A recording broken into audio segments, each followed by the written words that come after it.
This is a video of Gladiolus byzantinus, the passalong form, which I believe is probably self-sterile. I never see it make seed.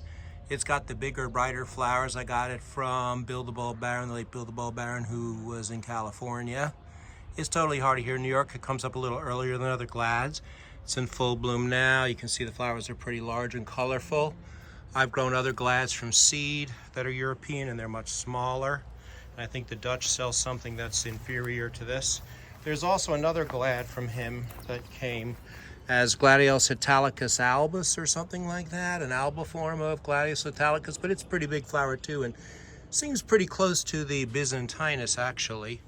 I don't think I've ever seen them make seed together. They will die down later in summer, unlike other glads.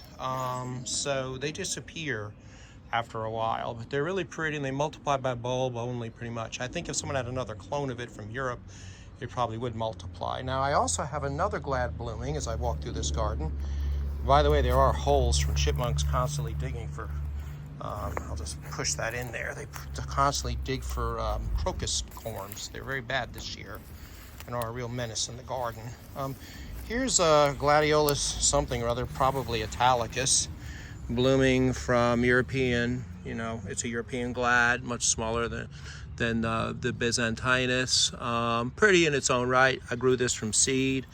It's flowering nicely. I think this is maybe what the Dutch growers will sell as byzantinus, but it's not, or at least not the byzantinus. That's much more colorful over there. It's not bad in its own right, and I have some other glads coming up as well that are European. The African glads will bloom later, obviously. But yeah, Gladiolus byzantinus is nice. Italicus, if this is what this is okay, but not like stunning. But it's hard also for me to differentiate the different European glads. They have names like palustris, italicus, this, that, and the other, and they're all purple things. But this particular kind of byzantinus is very notable. It's large flowered, you can't miss it. Okay, as is the white italics, that's pretty too. Okay, although it's been knocked over a little bit by some heavy rain we had earlier today. So it's a cool plant to grow if you can find it. I know some heirloom bulb places sell it and whatnot. You have to hunt for it. Bill Bulb Baron's business, I was hoping it would continue with the relatives or something, but I haven't seen them on the internet. And they had some nice stuff actually, in addition to this. But this grows and thrives beautifully here in New York, hasn't had a problem any winter, doesn't need protection, and does well.